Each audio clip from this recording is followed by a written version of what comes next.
பல்லடம் பேருந்து நிலையம் அருகே சவாரிக்கு ஆட்டோ நிறுத்த அனுமதி கொடுக்காததால் கருணை கொலை செய்யுமாறு பல்லடம் வட்டாட்சியர் அலுவலக வளாகத்தில் 4 ஆட்டோ ஓட்டுநர்கள் தீக்குளிக்க முயன்றதால் பரபரப்பு. தொழிலாளர்கள் அதிகமுள்ள பகுதியான பல்லடம் முழுவதும் 300 ஆட்டோக்கள் இயங்கி வருகின்றன. இதில் பேருந்து நிலைய நுழைவு வாயில் அருகே 42 ஆட்டோக்கள் இயங்கி வருகின்றன.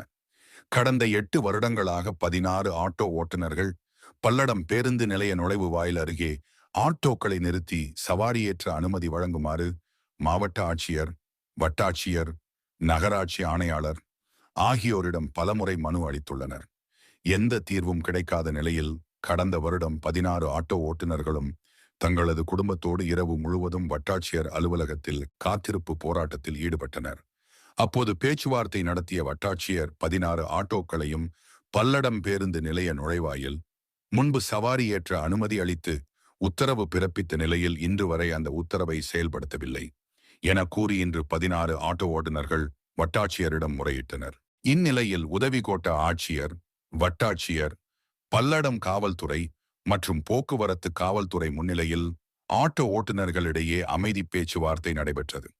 பேச்சுவார்த்தையில் உடன்பாடு எட்டப்படாத நிலையில் பேச்சுவார்த்தை முடிவுற்ற பின் பல்லடத்தை சேர்ந்த ஆட்டோ ஓட்டுநர்கள் சரவணன், மொச்சின், அசார் மற்றும் உஷேன் ஆகியோர் வட்டாட்சியர் அலுவலக வளாகத்தின் உள்ளேயே உடல் முழுவதும் மண்ணெண்ணெயை ஊற்றிக்கொண்டு தங்களை கருணை கொலை செய்யுமாறு தீக்குளிக்க முயன்றனர்.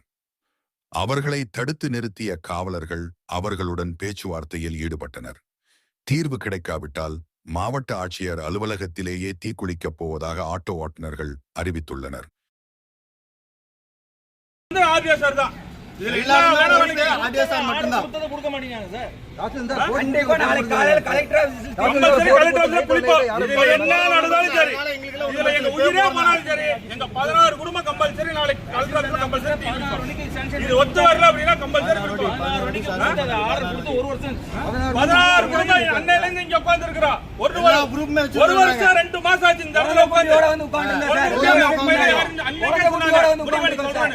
இப்ப உங்களுக்கு என்ன கோரிக்கை?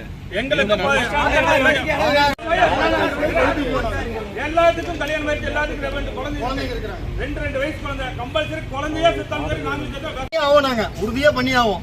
நாளைக்கே நீங்க எடுத்தாலும் சரி ஓட்டு கொடுத்து ஆர்டர் பாஸ் பண்ண இன்ன வரைக்கும் பாஸ் பண்ணல. அது ஏன் பாஸ் பண்ணல? எல்லா ப்ரூஃபும் நான் வச்சிருக்கோம். எல்லாருமே இருக்கிறாங்க. ஆர்ஐசிக்கு எல்லாமே தெரியும். பல்லடத்துல நடந்தது அன்னைக்கு மீட்டிங்ல நடந்தது என்ன நடந்தது ஆர்ஐசிக்கு தெரியும். சரி, இதே மாதிரி தான் அவங்களும் வந்தாங்க, போராடி தான் உள்ள வந்தாங்க.